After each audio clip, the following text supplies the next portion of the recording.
السلام علیکم. سلیم بخاری شو سے میں ہوں زینب جتوئی. میرے ساتھ موجود ہے سلیم بخاری صاحب. السلام علیکم. وعلیکم السلام. کیا حال ہے؟ زینب کیسی ہیں آپ؟ خیریت سے؟ میں ٹھیک ہوں بالکل. آپ بتائیے. پروگرام میں آج بات ہوگی بانی پی ٹی آئی نے حکومت کے ساتھ جاری مذاکرات کو ختم کرنے کا اعلان کر دیا ہے. حکومت نے 7 روز میں کمیشن بنانے کا کہا تھا. پی ٹی آئی کی جانب سے یہ کہا جا رہا ہے کہ 7 روز میں جوڈیشل کمیشن نہیں بنایا گیا جو مطالبات تھے ان پر, اور اس وجہ سے ہم جو ہیں مذاکرات ہیں ان کو ختم کرنے کا اعلان کرتے ہیں, جبکہ حکومت کی جانب سے کہا جا رہا ہے کہ ایک دفعہ پی ٹی آئی اپنے فیصلے پر نظر ثانی کرے. اب بخاری صاحب سے ہم یہ سوال لیں گے کہ آخر اس کے پیچھے کیا وجوہات تھی. پی ٹی آئی کے پاس ایسے کون سے آپشنز ہیں جس کی وجہ سے پی ٹی آئی نے ان مذاکرات کو کال آف کر دیا ہے. پروگرام میں بات ہوگی ترجمان دفتر خارجہ نے پاکستان کے داعش کو سپورٹ کرنے کے افغان طالبان حکومت کے الزامات کو مسترد کر دیا ہے. انہوں نے کہا ہے کہ افغان حکام کو اس بات پر توجہ دینے کی ضرورت ہے کہ افغان سرزمین جو ہے پاکستان میں دہشت گردی پھیلانے کے لیے استعمال نہ ہو. اس پر بھی پروگرام میں بات ہوگی. ساتھ ہی ساتھ بات ہوگی غزہ جنگ بندی معاہدے پر جہاں عمل درآمد ہو رہا ہے وہاں پر غزہ اس وقت بالکل ملبے کا منظر پیش کر رہا ہے, اور یہ کہا جا رہا ہے کہ غزہ میں 5 کروڑ ٹن ملبہ پھیلا ہے جسے سمیٹنے کے لیے 21 سال بھی لگ سکتے ہیں. اقوام متحدہ کی جانب سے کہا جا رہا ہے. اس پر بھی پروگرام میں ہم بات کریں گے. 28 کی ڈیڈ لائن کو میٹ کرنے کے لیے اب بھی بڑی تندہی سے کام کر رہے, لیکن مجھے کوئی لفظ مل نہیں رہے سوائے اس شعر کے کہ ان کو آنے کی بھی بے تابی تھی اور جانے کی بھی جلدی ہے بہت. ہم انہیں کہتے ہیں کہ ابھی نہ جائیں, کچھ دن ٹھہر جائیں, موسم خوشگوار ہونے دیں, سازگار ہونے دیں. جو اہداف آپ کے ہیں یا جس میں آپ کی ایکسپرٹیز ہے یا جو کچھ آپ پہلے کرتے رہے ہیں وہ 6 دن بعد بھی ہو سکتا. جی بخاری صاحب, اب مطالبات کال آف ہو گئے ہیں اور حکومت کی جانب سے یہ کہا جا رہا ہے کہ آپ فیصلے پر نظر ثانی کریں. ہم نے تو 28 جنوری تک کا وقت مانگا تھا, لیکن پی ٹی آئی نے اعتبار نہیں کیا اور اس سے پہلے ہی مذاکرات ختم کر دیے. دیکھیں, پہلی بات تو یہ ہے کہ گوہر صاحب جو بیان دے رہے تھے, جو بھی آپ نے دکھایا ہے, ان کی شکل سے لگ رہا تھا کہ ان کی خوب بانی پی ٹی آئی نے گت بنائی ہے جب وہ ملاقات ہوئی ہے ان کی. یہ کیا ہوا, کیا ہے اچانک کیا ہوا ہے, یہ میرے خیال سے اس کو تلاش کرنے کی ضرورت ہے. ہم تھوڑا سا کوشش کرتے ہیں کہ یہ کیا ہوا ہے. پہلی بات تو یہ کہ مذاکرات کا آغاز حکومت نے نہیں کیا تھا. اگر آپ کو یاد ہو تو بانی پی ٹی آئی نے سب سے پہلے کمیٹی بنائی تھی, اس کمیٹی نے اس خواہش کا اظہار کیا تھا, حکومت نے اس کو رسپونڈ کیا, بالآخر مذاکرات ٹیبل کے اوپر شروع ہو گئے. ایک دور ہوا, دوسرا دور ہوا, تیسرا دور ہوا. تو پھر اچانک کیا ہوا, جو یہ 7 دن میں کمیشن نہ بننے کی بات ہے, یہ ایک مفروضہ ہے, اس لیے کہ 4 دن پہلے جو حکومتی سپوکس پرسن ہے اس کمیٹی کے, عرفان صدیقی, انہوں نے کہہ دیا تھا کہ ہم 28 تاریخ کو اس کا جواب دیں گے. ڈیٹ اسپیسیفک دی ہوئی تھی اور اسپیکر کو وہ کہتے ہیں کہ ہم نے مدعا کر دیا تھا. لیکن اس سب کچھ کے باوجود آج یونیلیٹرلی جس طریقے سے مذاکرات کو سبٹیچ کیا گیا ہے, اس کا پس منظر بیان کرنا بہت ضروری ہے. اس دور میں کیا ہوا, اس پورے عرصے میں ایک دلچسپ بات یہ ہوئی کہ پشاور میں سیکورٹی کے حوالے سے ایک میٹنگ تھی جس میں پی ٹی آئی کی لیڈرشپ تھی, جس میں علی امین گنڈا پور تھے اور جس میں بیسٹر گوہر صاحب تھے.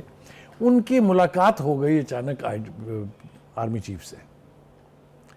اس کے بعد اس ملاقات کے حوالے سے کتنی کنٹروورسی جنریٹ کی, اور سوشل میڈیا نے, خاص طور سے جو پی ٹی آئی کے سوشل میڈیا ہینڈلرز ہیں, انہوں نے کتنا بڑا اس بات کو بڑھا چڑھا کے پیش کیا. تو میرا ذاتی خیال یہ ہے, آئی کین بی رانگ, کہ بیانی پی ٹی آئی سمجھتے ہیں کہ جب ہمارا راستہ کھل گیا ہے ان کے ساتھ تو یہ حکومت کو تو ہم پہلے ہی نہیں مانتے, ان کو تسلیم ہی نہیں کرتے ہم. یہ تو ہم کہتے ہیں 47 فارم کی پیداوار ہے, ان کے پاس کوئی اختیار ہی نہیں ہے, یہ تو کوئی فیصلہ ہی نہیں کر سکتے ہیں. لہٰذا انہوں نے کہا کہ اب ان مذاکرات کی مزید ضرورت نہیں ہے. دس از سچویشن 1. سچویشن 2 کیا ہے؟ سچویشن 2 یہ ہے کہ اسی بیچ میں ایک اور بات ہوتی ہے, وہ یہ کہ اچانک جو باہر کے حمایتی ہیں پی ٹی آئی کے, ان کی طرف سے ایسے اشارے ملتے ہیں کہ شاید بس ٹرمپ صاحب جیت گئے ہیں الیکشن, حلف اٹھائیں گے, اس کے بعد جو ایگزیکٹو آرڈر انہوں نے ایشو کرنے ہیں اس میں پہلا نہیں تو دوسرا, دوسرا نہیں تو تیسرا آرڈر یہ ہوگا کہ free Imran Khan from Adiala jail. لیکن بانی پی ٹی آئی تو کہہ رہے ہیں ہمیں بیرونی قوت سے, اب کہہ رہے ہیں نا, چونکہ ہوا کچھ نہیں, تو یہ تو لاجیکل ہے نا, تو سمجھ میں آتی ہے. مگر یہ توقعات جو ہیں میں نے نہیں لگائی تھی, نہ آپ نے لگائی تھی, یہ پی ٹی آئی کی لیڈرشپ اس کا اظہار کر رہی تھی باقاعدہ. توقعات کی جا رہی تھی. سب سے پہلے لطیف کھوسہ صاحب نے کی تھی ڈونلڈ ٹرمپ سے متعلق. کہ میں کہنا یہ چاہ رہا ہوں, یہ ہم نے اس کو بڑھاوا نہیں دیا, یہ خود پی ٹی آئی کی لیڈرشپ نے کہا کہ ایسا ہوگا.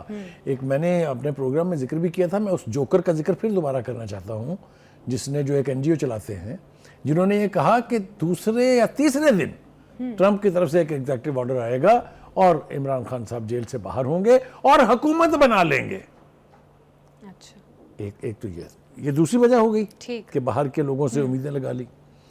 تیسری وجہ ہے کہ ان کا خیال ہے کہ حکومت جو ہے اس کے بیچ بھی آپس میں تصاد ہے. مثلا پیپلز پارٹی اور نون لیگ جس طرح ایک دوسرے کے سامنے ہے, آپ نے دیکھ لیا نا کیا کچھ ہو رہا ہے. اور ابھی تو یہ بلاول بھٹو زرداری صاحب نے جو اجلاس بلایا ہوا ہے سینٹرل ایگزیکٹو کا, اس میں یہ طے ہوگا کہ اس الائنس نے جاری رہنا ہے یا نہیں رہنا ہے. تو ان کا خیال یہ تھا کہ یہ ان کے بیچ میں بھی آپس میں چونکہ جوتیوں میں دال بٹ رہی ہے, لہٰذا اس کا بھی فائدہ ہمیں حاصل ہوگا.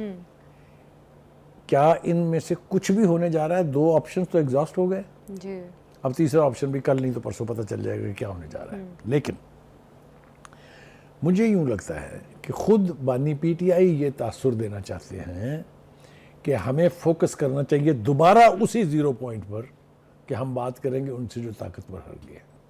اور یہ تاثر میں نہیں دے رہا ہوں. مجھے لگتا یہ ہے کہ جن کی ایک پٹائی ہوئی ہے آج, ان کو انہوں نے کہا ہے کہ آپ یہ چھوڑیں حکومت کے اوپر کال آف کریں ان کو, ہم فوکس ہی ان کو کریں گے, یا ہم احتجاج کریں گے یا بات چیت کریں گے تو ہم ان سے کریں گے.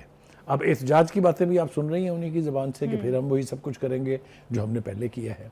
تو اس طرح کا کنفیوژن جو ہے وہ دکھائی دیتا ہے PTI کی لیڈرشپ میں. اچھا بخاری صاحب, جس طرح سے PTI نے مذاکرات کے لیے ایک قدم آگے بڑھایا اور اب مذاکرات 28 جنوری تک شاید حکومت کوئی جواب دیتی, اس سے قبل ہی آپ نے ایک قدم پھر پیچھے لے لیا, تو بخاری صاحب آپ کو نہیں لگتا کہ گورنمنٹ کی جانب سے بھی مختلف آراء پائی جا رہی تھی؟ جب مطالبات دیے گئے PTI کی جانب سے تو رانا ثناء اللہ صاحب بھی پریس کانفرنسز کرتے رہے کہ ایسا ممکن ہی نہیں ہے, خواجہ آصف صاحب کی جانب سے بھی ایسی اس قسم کی باتیں آتی رہی. تو شاید حکومت بھی ڈائریکٹ انڈائریکٹ یہی چاہتی تھی کہ PTI کال آف ہی کر دے مذاکرات کو. نہیں, یہ ایسا ہم انٹرپریٹ کر سکتے ہیں, لیکن اصل صورتحال کیا ہے اس کو بیان کرنا بہت ضروری ہے. کمیشن بنوا رہے ہیں وہ 9 مئی پر اور 24 اور 26 نومبر پہ. 9 مئی کے ملزموں کی اکثریت کو سزا ہو چکی ہے ملٹری ٹرائل میں, اور باقیوں کے کیسز عدالتوں میں ہیں, لہٰذا کمیشن نہ بن سکتا ہے نہ کمیشن کچھ کر سکتا ہے. تو پھر عرفان صدیقی صاحب کیوں کہہ رہے ہیں PTI کیونکہ آپ انتظار کریں 28 جنوری تک کا؟ وہ کہہ رہے ہیں انتظار کریں ہمارے اس جواب کا کہ ہم نے کمیشن بنانا ہے کہ نہیں بنانا ہے. وہ یہ تھوڑی کہہ رہے ہیں کہ تھوڑا سا انتظار کر لیں ہم آپ کی کمیشن بنا دیں, یہ تو نہیں کہا انہوں نے. وہ تو کہہ رہے ہیں کہ ہم اس مطالبے کا جواب دیں گے کہ حکومت کے کیا آپشنز ہیں. اچھا بخاری صاحب, گورنمنٹ نے 7 روز کا کہا تھا کہ 7 روز میں ہم کمیشن بنائیں گے, تو وہ 7 روز میں کمیشن نہیں بنایا گیا. اب گورنمنٹ کہہ رہی ہے کہ نہیں ہم نے ورکنگ 7 ڈیز کا بولا تھا, تو اس پہ آپ کیا کامنٹ کریں گے؟ دیکھیے گزارش یہ ہے, میں نے دانستہ طور پہ یہ کہا تھا کہ 28 جنوری کی تاریخ اناؤنس ہو چکی تھی. ٹھیک, ان ریٹرن یہ بات ٹھیک ہے یا نہیں؟ بالکل ٹھیک ہے کہ ہم 28 تاریخ کو آپ کے اس مطالبات کا جواب دے دیں گے. تو پھر یہ ہیپ ہیزرڈلی بغیر اس کا انتظار کیے ہوئے جو یہ دوڑ لگا دی ہے, اس میں اسی لیے کوئی لاجک دکھائی نہیں دیتی ہے. اب آ جائیں آپ جو حکومتی بیانات تھے. جی, حکومتی بیانات کیا ہے؟ کچھ تو وہی ہیں جو کہتے ہیں کہ یہ چونکہ سزائیں ہو چکی ہیں, کیسز عدالتوں میں ہیں, اس لیے یہ ممکن نہیں ہے. جی. دوسرا, اگر آپ کو یاد ہو ہم اپنے پروگراموں میں یہ کہتے رہے ہیں کہ کمیشن وہاں بنتے ہیں جہاں فیکٹس سامنے نہ ہوں. مثال کے طور پہ حمود الرحمان کمیشن بنا کہ ایسٹ پاکستان کیوں فال ہوا, کیونکہ ادھر کے لوگوں کو وہاں کیا کچھ ہوتا رہا یہ معلوم نہیں تھا, تو کمیشن بننا لاجیکل ہے. اس کے بعد میمو گیٹ کمیشن بنا اس لیے کہ اس کے اندر بہت ساری چیزیں پوشیدہ تھیں. تو یہ تو سب کچھ سرفیس پہ اس لیے ہے کہ کوئی ایونٹ ایسا نہیں ہے جو الزام لگا ہو PTI کے پاس کے بندوں پر اور اس کی ویڈیو نہ ہو, اس کے کنفیشنل سٹیٹمنٹ نہ ہو. کمیشن آپ بنوا رہے ہیں اس بات کے اوپر جس کے اوپر میجورٹی آف دا ایکیوز جو ہیں وہ اقبالی بیانات ریکارڈ کروا چکے ہیں کہ ہاں جناب ہم اس لیے, باقیوں کو چھوڑ دیں. علی امین گنڈا پور نے کیا کہا پرسوں؟ اس نے کہا ہاں یہ میرے لوگ تھے اور یہ جو ہے بھٹک گئے تھے, گمراہ ہو گئے تھے. اونرشپ لی نا اس نے اس کی, تو کاہے کے اوپر کمیشن بنانا چاہ رہے ہیں؟ PTI تو سٹل یہ بیانیہ دیتی ہے نا کہ 9 میں ہم نے کیا ہی نہیں ہے, تو فالس فلیگ تھا اور اس پہ انکوائری ہونی چاہیے. تو یہ جب سزائیں ہوئی ہیں تو پھر پھڑکنی کیوں لگ گئی تھی؟ پھر اچانک ان کے لیے رحم کیسے آ گیا تھا دل میں؟ کہا نہیں انہوں نے کہ ہمارے لوگوں کو سزائیں دے دی ہیں انہوں نے. تو ایک عجیب و غریب قسم کا رویہ ہے کہ میں 2 اور 2 4 بھی ٹھیک ہیں اور 2 اور 2 5 بھی ٹھیک ہیں. ایسا جو ہے وہ ہوتا نہیں ہے. دوسری بات یہ کہ ایک میرے خیال سے بانی PTI کو یہ توقع بھی تھی کہ حکومت اور جو اسٹیبلشمنٹ ہے ان کی اب زیادہ دیر نبھتی دکھائی نہیں دیتی. اچھا, اور وہ یہ اپنے تجربے پر بیان کر رہے ہوں گے کیونکہ ان کے ساتھ بھی آپ کو یاد ہے کیا قربت تھی جنرل باجوہ اور جنرل فیض حمید سے. جی بالکل. اور آپ کو یہ بھی یاد ہے کہ انہوں نے غدار بھی کہا, میر جعفر میر صادق بھی کہا, پھر انہوں نے یہ بھی کہا کہ فیض حمید سے تو ہمارا کوئی تعلق ہی نہیں ہے, ہم تو جانتے ہی نہیں ہیں. یاد ہے نا سب کچھ. تو اس لیے یہ ساری باتیں ہمیں ذہن میں رکھنی چاہیے. ایک بات تو یہ ہوگی.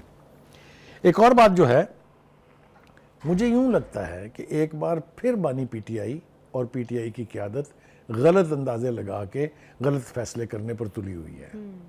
ان کا یہ اندازہ جس کی طرف میں نے اشارہ کیا ہے کہ شاید اسٹیبلشمنٹ اور حکومت کی نہیں بن رہی ہے اور جلد ہی کوئی نہ کوئی ہنگامہ کھڑا ہونے والا ہے, یہ غلط ہے. کیونکہ ہمیں جو انڈیکیٹرز نظر آ رہے ہیں وہ یہ ہے کہ حکومت اور اسٹیبلشمنٹ ہر ایک ایشو پر ایک پیج ہیں. پہلے والی حکومت پی ٹی آئی کی صرف یہ ترانہ گاتی تھی کہ ہم ایک پیج پر ہیں, ایک پیج منترا جس کو ہم کہتے تھے, لیکن یہ ثابت ہو رہا ہے. چائنا کی پالیسی ایک پیج پر, انویسٹمنٹ فورن ایک پیج پر, ایف آئی ایس سی کی ساری ایکٹیویٹی آپ کے سامنے ہے. اس پر پی ٹی آئی نے الزام لگایا تھا کہ یہ تو ساری ڈومینیٹڈ ہے بائی دا آرمی, لیکن اس کے ریزلٹس دیکھیں آپ کے رول اوورز ہوئے ہیں, جتنے لون آپ نے لینے تھے, آپ کو آئی ایم ایف نے قرضہ دیا ہے, آپ کو ورلڈ بینک نے $20 بلین کا قرض دے دیا ہے. سعودی عرب اور یو اے ای میسو طریقے سے انویسٹمنٹ کے لیے آ رہے ہیں. یہ سب کچھ آپ کی اور میری آنکھوں کے سامنے ہے.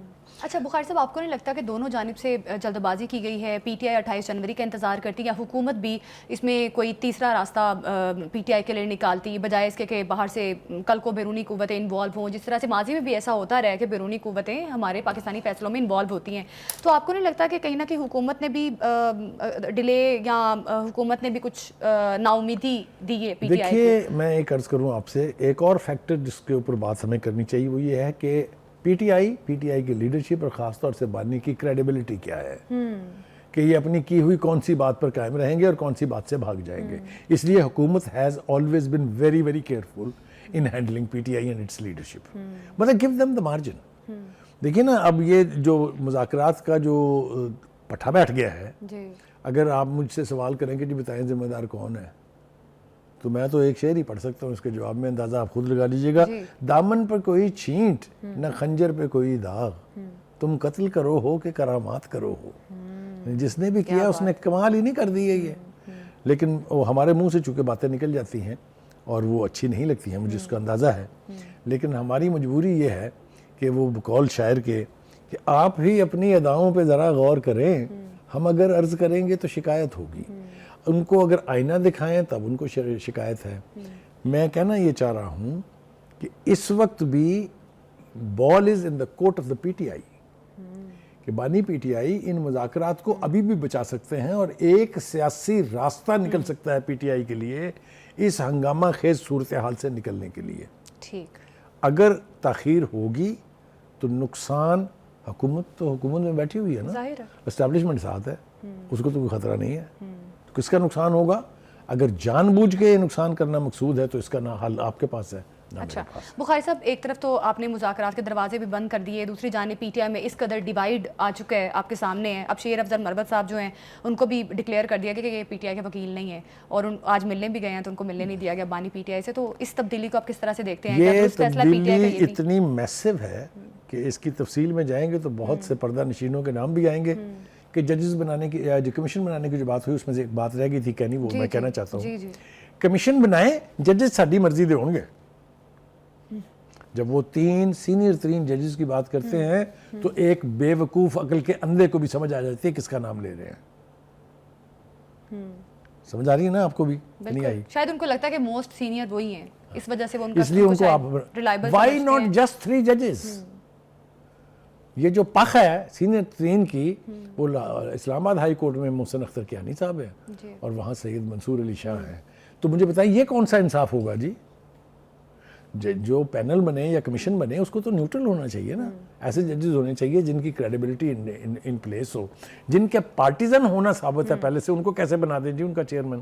اور دوسری بات جو آپ کر رہی تھی اب اس طرف آ جاتے ہیں, جناب پارٹی کے اندر کیا ہو رہا ہے جی. یہ شیر افضل مربت وہی ہے نا جو ایک وقت میں بہت خاص اور بانی کے چہتے ہوتے تھے جب وہ کمپین چلا رہے تھے، جب باقی کوئی گھر سے نکلنے کے لیے تیار نہیں تھا. یاد ہے یا نہیں ہے؟ بالکل ایسے. ٹھیک ہے. اس کے بعد آپ کو یاد ہے کہ ان کے خلاف جب بیانات دیے گئے تھے پارٹی میں تو بانی پی ٹی آئی نے شٹ اپ کال دی تھی ان کو. اب لڑائی شروع ہے شیر افضل مروت اور وہ جو ہے اچھا راجہ صاحب ہے، وہ نام مجھے یاد آ جائے، کیا نام ہے ان کا؟ جی جی سلمان اکرم راجہ کے سلمان اکرم راجہ، اللہ آپ کو خوش رکھے. دونوں کے بیچ وار آف ورڈ چل رہی ہے. اسی طرح سے وار آف ورڈ چل رہی ہے یوسف میں اپنے مثال یوسف زئی اور مسرت چیمہ کے بیچ. جھگڑا کہے پہ ہے؟ ہو از دا جینومن اسپوکس پرسن آف بشرا. ایک کہہ رہی ہے مجھے بانی پی ٹی آئی نے بنایا ہے، دوسری کہہ رہی ہے مجھے بھی انہوں نے نہیں بنایا ہے. اب آپ مجھے یہ بتائیے کہ اتنی بڑی پارٹی جس کو جو اقتدار میں رہ چکی ہو، 4 سال تک خان صاحب وزیر اعظم رہ چکے ہوں، اس کے تنظیمی ڈھانچے میں اگر ان ایشوز کے اوپر بھی کنٹروورسی ہے تو then God bless P T I and its leadership. اچھا بخاری صاحب بالکل کنٹروورسی بھی ہے اور بانی پی ٹی آئی کے اسٹیٹمنٹس بھی جس طرح سے بھی آپ نے بات بھی کی کہ شیر افضل مروت پہلے ان کے بڑے فیوریٹ تھے اور بڑا اعتماد کا اظہار کرتے تھے بانی پی ٹی آئی، اور اب ان کو خاص سے عام کر دیا گیا ہے. تو بخاری صاحب کیا خاص سے عام نہیں کر دیا گیا، ذلیل کر دیا گیا ہے. ان کو جیل کی ڈیوٹی سے واپس بھیجا گیا ہے. ان کو کہا گیا کہ میرے کسی مقدمے میں پیش نہیں ہوں گے، لکھ کے دے دیا گیا ان کو جیل میں نہ گھسنے دیا جائے. I don't think what can be the greater insult. کیوں کرتے ہیں ایسے؟ اس کے پیچھے کیا وجہ ہے؟ کیا ان کو بتانے والے لوگ انہیں پھر مسگائیڈ کرتے ہیں؟ پھر آپ نے بہت سینسٹیو ایشو چھیڑ دیا ہے اور اس کا جواب دینا بہت ضروری ہے. آپ نے بالکل صحیح سمت میں اشارہ کیا ہے. جب آپ ولنریبل ہو جاتے ہیں نا لوگوں کی کان میں جو آ کے آپ بات کرتے ہیں اس کے، پھر آپ سے جلد بازی میں غلط فیصلے ہوتے ہیں. بالکل ٹھیک کہا ہے. جو پارٹی کے اندر کی لابیز ہیں، جو پارٹی کے اندر کی لڑائیاں ہیں، وہ بانی کو انفلوئنس نہیں کرنی چاہیے. اس کے اوپر بانی کو صحیح فیصلہ کرنا چاہیے without being partisan in favour of any body طرف ان کی بہنیں ہیں، کلوز رشتہ داری ہے بہت، دوسری طرف ان کی بیگم ہے، تیسری طرف ان کے احباب اور دوست ہیں. تو ایک عجیب و غریب قسم کا، وہ میں بار بار جو ایکسپریشن استعمال کرتا ہوں، ایک عجیب و غریب قسم کا کڑماس مچا ہوا ہے. یہ کسی بھی پارٹی کے لیے جو مشکلات سے دو چار ہو اس کے لیے اچھا اومن نہیں ہے کسی بھی اعتبار سے. اچھا بخاری صاحب ایک یہ بھی پی ٹی آئی تاثر دیتی ہے کہ شیر افضل مروت جو ہیں اسٹیبلشمنٹ سے ان کا کوئی تعلق ہے. ایون علی امین گنڈا پور صاحب کے بارے میں بھی یہی کہا جاتا ہے کہ شاید ان کے بھی کوئی رابطے یا تعلقات ہیں. تو پھر دونوں کے لیے الگ الگ جو ہے پالیسی پی ٹی آئی نے کیوں اپنائی ہے کہ شیر افضل مروت کو تو آپ نے بالکل ہی سائڈ لائن کر دیا، ایک تیسرا نام آپ نے جان بوجھ کے غائب کر دیا. بشرا کے بارے میں بھی بشرا بی بی کے بارے میں بھی کہتے ہیں، ایون بیرسٹر گوہر کے بارے میں بھی ایسی باتیں کہتے ہیں. تو یہ سب کچھ چلتا ہے. آپ کو پتہ ہے اس ملک کی سیاست کے اوپر اگر آپ پیچھے نظر دوڑائیں تو مورے تو ہوتے ہیں، horses, second horses, third horses. یہ تو ہمیشہ سے پاکستان کی سیاست میں لگا رہا ہے. اس لیے ان سے کانشیس رہنا چاہیے بانی پی ٹی آئی کو، کیونکہ جب بیچیں گے بانی پی ٹی آئی کو یہی گھوڑے بیچیں گے. اچھا بخاری صاحب اب پی ٹی آئی کا آگے مستقبل یا سیاسی منظرنامہ آگے کیا بنتا دیکھتے ہیں؟ سارے کچھ کا دار و مدار جو ہے بانی پی ٹی آئی کے رویے پر ہے. اگر وہ جمہوری ہو کے جمہوریت کو پروان چڑھانا چاہتے ہیں، اگر وہ سیاسی عمل کا حصہ رہ کے ایک سیاستدان بننا چاہتے ہیں، if he wants to be a statesman then he has to take right decisions. اچھا بخاری صاحب ایک یہ بھی تاثر دیا جا رہا ہے کہ پی ٹی آئی کی جو لیڈرشپ ہے وہی نہیں چاہتی کہ بانی پی ٹی آئی باہر آئیں. آپ نے بھی بات بھی کی کہ بانی پی ٹی آئی کو جس طرح سے جو کان میں بات بتائی جاتی ہے وہ اس پہ عمل کرتے ہیں اور کوئی نہ کوئی جلد بازی بھی فیصلہ لے لیتے ہیں. تو پھر اس کا مطلب ہے کہ باقی پی ٹی آئی کی لیڈرشپ جو ہے وہ بانی پی ٹی آئی کے لیے مزید مسائل پیدا کر رہی ہے. دیکھیں ہم نا باہر والے لوگ کیا کہتے ہیں اس کو تو پھینک دیتے ہیں اٹھا کے. پارٹی کے اندر کے لوگ کیا کہہ رہے ہیں؟ ووڈا جو پارٹی کا اتنی دیر تک حصے دار رہا ہے وہ یہی بات کر رہا ہے جس کی طرف آپ نے اشارہ کیا ہے. اور بہت سارے لوگ ہیں پارٹی کے اندر، شیر افضل مروت کا بھی یہی قصور ہے، وہ بھی یہ کہتا ہے کہ کچھ لوگ جو ہیں وہ دشمنی کر رہے ہیں ان کے ساتھ. مطلب کہنے کا یہ ہے کہ اگر یہ بات اتنی اونچی آواز میں کہی جا رہی ہے تو اس کا ادراک کرنا چاہیے اور اس کا سلوشن ڈھونڈ کے کسی برے وقت سے بچنے کی صحیح کرنی چاہیے. یہ وقت اس وقت جو ہے یہ مار دھاڑ کا نہیں ہے، یہ وقت اس وقت احتجاج کا اور حکومت پر چڑھ دوڑنے کا نہیں ہے.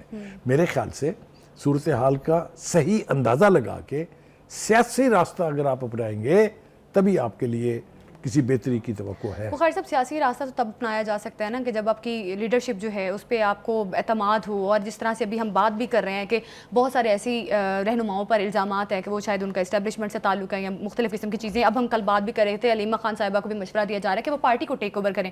تو بخاری صاحب بانی پی ٹی آئی کے لیے کون سا ایک آنیسٹ لیڈر ہے اور جو پارٹی کو واقعی ٹیک اوور کرے تو شاید پی ٹی آئی کو فائدہ ہو سکتا ہے؟ ایون علیمہ خان صاحبہ کو تو ویسے سیاست سے تعلق نہیں ہے. اگر آپ مجھ سے پوچھیں تو پی ٹی آئی میں ایک ہی لیڈر ہے, وہ تو اور اس کا نام ہے عمران خان. جی وہی صحیح فیصلے, وہ اگر فیصلے صحیح کر لے. نہیں, ان کی ایبسنس میں نہیں, ان کی ایبسنس میں کوئی نہیں ہے. there is no party without Imran Khan. ٹھیک, if he is not there, خدا نہ خواستہ then nothing is there. party will be just eliminated from the surface of the earth. تو اس لیے ان کے اوپر ذمہ داری ہے کہ وہ صحیح فیصلے کریں, irrespective of the fact کہ کون ان کو کتنا عزیز ہے کتنا نہیں ہے. پارٹی کے انٹرسٹ میں انہیں فیصلے صحیح کرنے چاہیے. دیکھیے جس گڑماس کی ہم بات کر رہے تھے اس میں اب آپ یہ دیکھیں جو پارٹی ٹیک اوور کرنے کے مشورے کس نے دیے ہیں؟ پنجاب کی الیکٹڈ لیڈرشپ نے دیے ہیں. لکھا ہوا ہے ساتھ میں کہ جو M N A M P As ہیں پنجاب کے, انہوں نے کہا پارٹی ٹیک اوور کر لیں.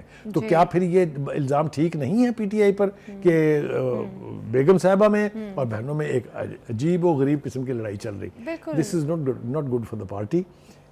بانی پی ٹی آئی کو حکومت کو تھریٹ کرنے کی بجائے پہلے ان چیزوں کا ادراک کرنا چاہیے, کیونکہ انہوں نے سب کچھ کیا ہے, احتجاج بھی کیے ہیں, دھمکیاں بھی دی ہیں, لیکن پارٹی کی آرگنائزیشن کے اوپر ایک لمحہ انہوں نے بالکل پارٹی میں جو خلا پیدا ہو رہے ہیں پہلے اس پر نظر ثانی کرنے کی ضرورت ہے. اب مذاکرات جو ہیں پی ٹی آئی کی جانب سے کال آف کر دیے گئے ہیں. پی ٹی آئی کے پاس آگے مزید کیا چیلنجز ہے اور کن مشکلات کا پی ٹی آئی کو سامنا کرنا پڑ سکتا ہے, یہ آنے والا وقت بتائے گا.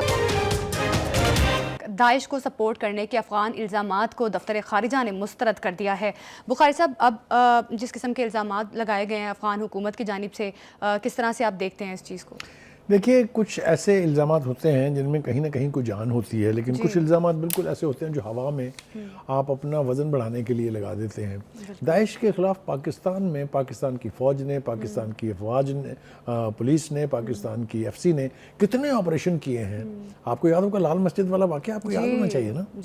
تو وہ مولانا عبدالعزیز نے دعویٰ کیا تھا کہ میں ہوں داعش کا نمائندہ, لیکن ان کے خلاف پھر کیا ہوا آپ نے دیکھا. تو یہ اس طرح سے الزام لگا دینے سے کوئی فرق نہیں پڑتا. انٹرنیشنل کمیونٹی میں کوئی نہیں مانتا ایسے الزامات کو. بہرحال یہ اچھی بات ہے کہ پاکستان کے فارن آفس نے اس کی تردید کر دی ہے کہ ایسا جو ہے وہ نہیں ہے. دوسری طرف بات یہ ہے کہ اصل ہم توقع کیا کر رہے ہیں افغانستان سے. ہم یہ کہہ رہے ہیں کہ خدا کے واسطے آپ انشور کریں کہ آپ کے ہاں سے جو ہمارے مخالف لوگ ہیں یا گروہ ہیں, گروپ ہیں, جتھے ہیں, ان کو اسلحے کی فراہمی نہ ہو, ان کو فنڈنگ نہ ہو, ان کو سیف پیسج نہ ملے, وہاں سیف پروٹیکشن یا سیف جو ہے وہ ریزیڈنس نہ ملے, کیونکہ ہم یہاں کوئی ایسی کارروائی نہیں کر رہے ہیں جو افغانستان اور افغانستان کے عوام کے خلاف ہو. بالکل.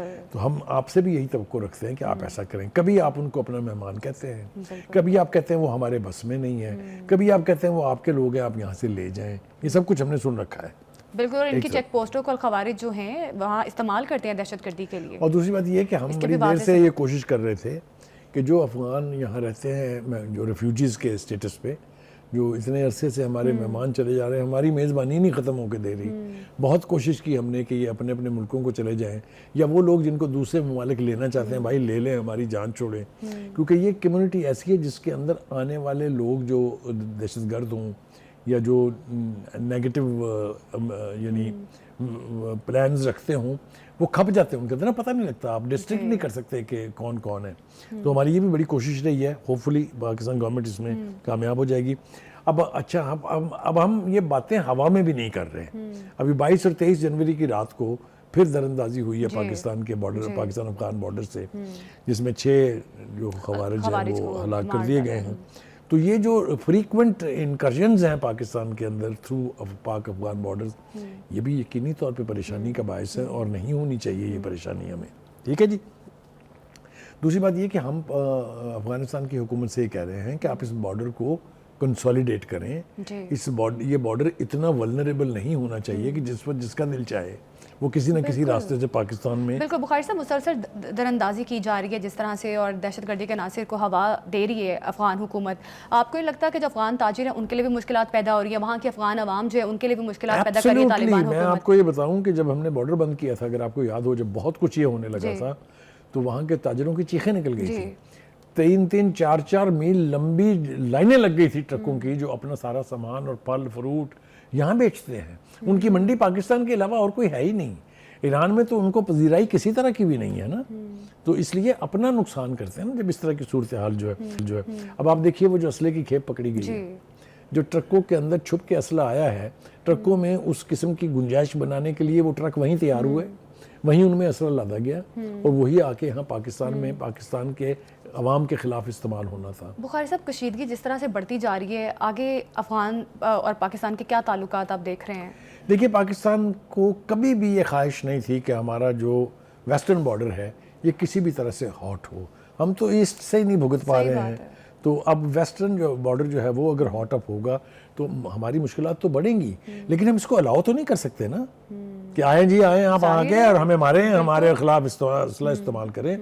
میرے خیال سے کابل گورنمنٹ جو ہے افغان طالبان کی اور پاکستان کا فارن آفس جو ہے, اس کے بیچ نئے سرے سے مذاکرات شروع ہونے چاہیے, اور کابل حکومت کو اپنی یہ ذمہ داری سمجھنی چاہیے کہ اگر بارڈر مینجمنٹ ان کے قابو میں نہیں آئے گی تو کبھی بھی کابل میں امن نہیں ہو سکتا. یہ یاد رکھیے میری بات. بخاری صاحب, جس طرح سے طالبان اور خارجی جو ہیں اس وقت ایک پیج پر ہیں, آگے والے ٹائم میں حالات کچھ بہتر تو نظر نہیں آ رہے.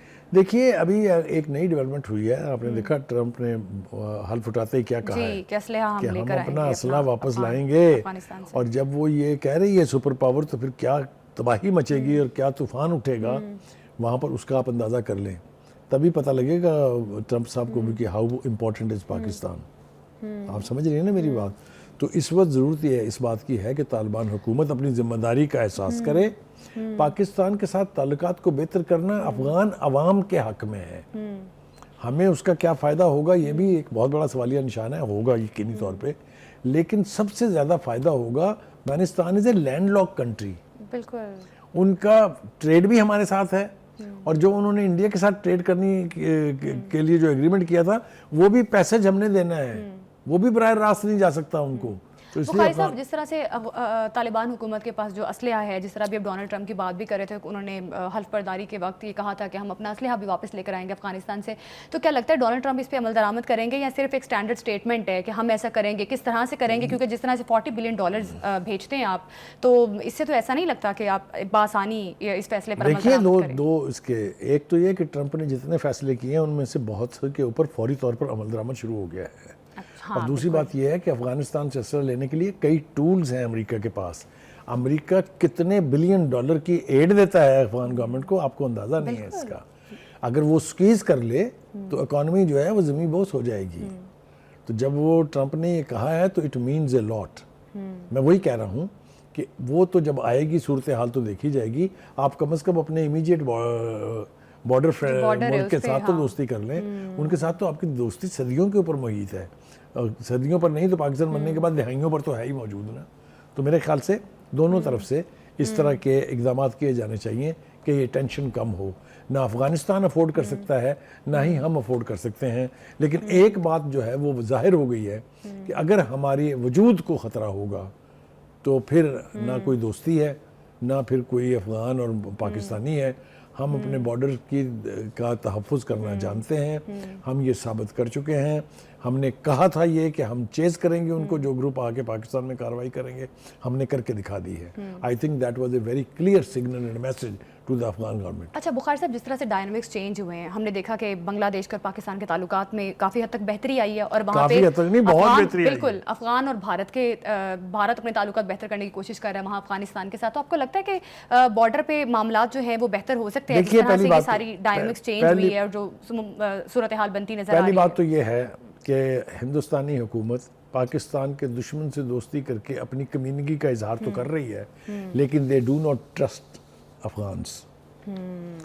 جتنی انکرجنز ہوئی ہیں انڈیا میں وہ ساری غزنی سے ہوئی ہیں, وہ ساری کندھار سے ہوئی ہیں, بھولے نہیں ہیں.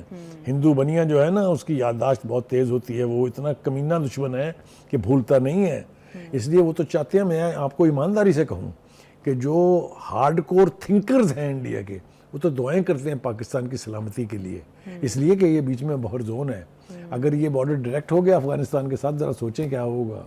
تو یہ ایک بڑی عمیق بات ہے، میں نے آج چھیڑ دی ہے لیکن تفصیل سے کسی دن اس کے اوپر پروگرام کریں گے. جی بالکل، افغان حکومت کو اس پر توجہ دینے کی ضرورت ہے کہ ان کی سرزمین کو دہشت گردی عناصر جو ہیں پاکستان میں پھیلائے جا رہے ہیں اس کو کنٹرول کرنا چاہیے. غزہ جنگ بندی معاہدہ تو ہو گیا، اس پر عمل درآمد بھی کیا جا رہا ہے. اس وقت غزہ کی جو صورتحال ہے وہ نہایت افسوسناک ہے. لاشیں برآمد ہو رہی ہیں اور غزہ کا جو منظر ہے وہ بالکل ایک ملبے کی طرح پڑا ہوا ہے، اور ابھی کوشش کی جا رہی ہے کہ شاید دوبارہ سے معمولات زندگی کو بحال کیا جائے. بخاری صاحب، جو منظر وہاں پہ پیش کیا جا رہا ہے کہ ابھی بھی یہی کہا جا رہا ہے کہ 10,000 کے قریب لاشیں بھی ملبے کے نیچے موجود ہیں، اور ملبہ ایون اٹھانے کے لیے بھی شاید 21 سال جو ہے وہ لگ سکتے ہیں، اور یہ بھی کہا جا رہا ہے کہ 12 ارب ڈالر کی رقم خرچنی پڑے گی، اور پھر شاید غزہ کی صورتحال. دیکھیے اس وقت غزہ کی صورتحال جو ہے وہ انسانیت کا منہ چڑھا رہی ہے. بالکل ایسے وہ یہ تمام بڑے بڑے ملک جو چیمپئن بنتے ہیں ہیومن رائٹس کے، چیمپئن بنتے ہیں ڈیموکریسیز کے، ان کے اوپر ایک پھٹکار کی طرح سے غزہ کی صورتحال ہے. اب آپ یہ دیکھیے کہ ایک جھگڑا وہاں یہ چل رہا ہے کہ نا ہو ول گورن غزہ. مجھے تو اس سوال پر بھی بہت حیرت ہے. وہ بے غیرت نیتن یاہو صاحب اگر یہ سوال کر رہے ہیں تو میں ان کو بھی جواب دینا چاہتا ہوں، لیکن مجھے زیادہ غصہ اور ریاکشن میرا جو ہے وہ محمود عباس کے اوپر ہے، جو فلسطینی اتھارٹی کے لیڈر ہیں. یعنی یہ اچانک یہ کہاں سے نکل آئے ہیں بل میں سے؟ پوری اس غزہ کی لڑائی میں تو کہیں تھے نہیں وہ. اچھا مجھے یہ نہیں سمجھ آتا کہ کیا دنیا نہیں دیکھ رہی کہ یہ معاہدہ جنگ بندی کا کس کے درمیان ہوا ہے؟ بالکل اسرائیل اور حماس کے درمیان. تو ہو ول گورن غزہ؟ حماس. اس کو کیسے ڈسپیوٹ کر سکتے ہیں وہ؟ کیسے اس کے بارے میں چمگوئیاں ہو سکتی ہیں؟ مجھے اس بات کے اوپر بہت حیرت ہے. دوسری بات یہ ہے کہ اسرائیل نے اب یہاں سے تو سمیٹ لیا اس لیے کہ انٹرنیشنل جو ایگریمنٹ ہوا ہے اس کی مجبوریاں ہیں، لیکن وہ اب دوسرے علاقوں میں گھس رہا ہے، چاہے وہ جنین ہے، چاہے وہ رام اللہ ہے، چاہے وہ ویسٹ بینک ہے. وہاں اپنی کاروائیاں اس نے شروع کر دی ہیں. یہ مجھے سمجھ میں نہیں آتی کہ جو یہ دنیا کے بہت بڑے بڑے ممالک امریکہ سمیت ہیں، یہ کیا اس کو اس مزید نسل کشی کے پروسیس سے روکیں گے یا نہیں؟ اگر نہیں روکیں گے تو وہ جو اوپر بیٹھا ہے اس نے امریکہ کو تو سبق پڑھا دیا ہے. بالکل، اور سبق بھی پڑھایا، ایون سروے بھی کیا ایسا ویسا سبق پڑھایا. میں آپ کو ایک ایمانداری سے بات بتاؤں، میں نے کہا بھی تھا ربی سے کہ وہ فوٹیج دکھائیے گا. غزہ سے زیادہ بدتر قبرستان لگ رہا ہے وہ لاس اینجلس جس کو کہتے تھے، جہاں پر بلینز اور ٹریلینز کے لوگ جو ہیں مالک تھے. منظر دیکھیے ذرا. تو کہنے کا مطلب یہ ہے کہ اللہ کی رعایت سے کون بچائے گا ان کو؟ تو یہ وقت ہے کہ ابھی بھی وہاں پر مزید تباہی کو روکا جائے. دوسری طرف جو ہے ایران کے حوالے سے بھی بہت ساری چیمگوئیاں ہو رہی ہیں. کیا وہ پیچھے ہٹ گیا ہے؟ کیا اس کی قوت ختم ہو گئی ہے؟ کیا وہ اب اس قابل نہیں رہا کہ ریئیکٹ کرے؟ تو ایک وضاحت تو ایران کے نائب صدر نے دی ہے کہ ہمارا نیوکلیر پروگرام جو ہے یہ پرامن مقاصد کے لیے ہے، کیونکہ اگر ہم نے بم بنانا ہوتا تو ہم بہت پہلے بنا چکے ہوتے. تو اس سے دو اشارے ملتے ہیں. ایک تو یہ کہ ایران نیوکلیر بم بنانا نہیں چاہتا، اور دوسرا یہ کہ اس کے پاس کیپیسٹی بہت پہلے سے موجود ہے کہ اگر وہ چاہے تو بنا لے گا. جی بالکل. یہ بھی ایک وارننگ سگنل ہے کہ انڈرمائن مت کرے ایران کو. Iran is not a weak country. بالکل ٹھیک ہے، کیونکہ اگر وہ ویک ہوتا تو اب تک امریکہ جو ہے ہڑپ کر گیا ہوتا اس کو، اسرائیل اس کے اوپر چڑھ دوڑا ہوتا. اور ایک اور بات جو اس حوالے سے کرنی بہت ضروری ہے وہ یہ ہے کہ ایک سروے ہوا ہے امریکہ میں، جی بالکل، جس کا تذکرہ ہم نہ کریں تو بہت زیادتی ہوگی. جیسا میں نے اکثر کہا ہے اپنے پروگراموں میں کہ حکومتیں شاید ابھی نہیں بدلی ہیں، ان کے چینج آف ہارٹ نہیں ہوا ہے، لیکن لوگ جو ہیں ان ممالک کے ان کے اندر ایک ریڈیکل تبدیلی آئی ہے in support of the Palestinians. یہ سروے یہ کہتا ہے کہ ہر 5 میں سے 1 ووٹر جو ہے وہ حماس کا حامی ہے. بالکل، دس از اے ہیلیریس سچویشن. آگے وہ کیا کہتے ہیں؟ بالکل 21% بتایا جا رہا ہے کہ فلسطینی مزاحمتی تنظیم حماس کے حق میں رائے دیتے ہیں، اور رجسٹرڈ امریکن ووٹرز ہیں جو کہ حماس کو سپورٹ کرتے ہیں. اگر 1 سال پہلے کا منظر نامہ دیکھا جائے تو مختلف تھا، اس میں تب 16% رجسٹرڈ ووٹر نے حماس کے حامی تھے، لیکن اب جو ہے وہ 21% ہو گیا. تو یہی بہت بڑی بات ہے. ابھی پروگرام سے ہمیں دیجیے اجازت. اللہ حافظ.